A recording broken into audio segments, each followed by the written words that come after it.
মধ্যপ্রাচ্যের আকাশে বাড়ছে বারুদের গন্ধ। প্রেসিডেন্ট ডোনাল্ড ট্রাম্পের রক্তচক্ষু উপেক্ষা করে সৌদি আরবের রিয়াদে অবস্থিত মার্কিন দূতাবাসে জোড়া ড্রোন হামলা চালিয়েছে ইরান। এতে ভবনটিতে আগুন ধরে যায়। সৌদি প্রতিরক্ষা মন্ত্রণালয়ের দাবি, রিয়াদের আকাশে আরও ৮টি ইরানি ড্রোন ভূপাতিত করা হয়েছে।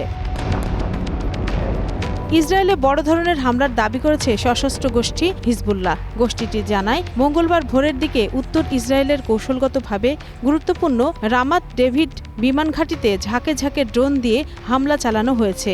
হামলার লক্ষ্য ছিল ঘাঁটির রাডার ব্যবস্থা ও কন্ট্রোল রুম অচল করে দেয়া। যদিও ইসরায়েলি বাহিনী লেবানন থেকে আসা দুটি ড্রোন ভূপাতিত করার দাবি করেছে। এদিকে নিরাপত্তা ঝুঁকি বিবেচনায় সৌদি আরব, সংযুক্ত আরব আমিরাত, জর্ডান, কাতার, বাহরাইন ও ওমান সহ 15টি দেশ থেকে নিজ নাগরিকদের দ্রুত সরে যাওয়ার নির্দেশ দিয়েছে যুক্তরাষ্ট্র। পররাষ্ট্র অধিদপ্তরের পররাষ্ট্র দপ্তরের ভেরিফাইড ফেসবুক ও এক্স হ্যান্ডেল পোস্টে বলা হয়, ডিপার্ট নাও অথবা এখনই প্রস্থান করো।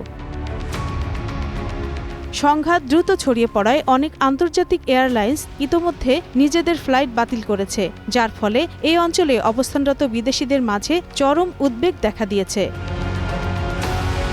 রত্না জামান, গ্রিন নিউজ ডেস্ক।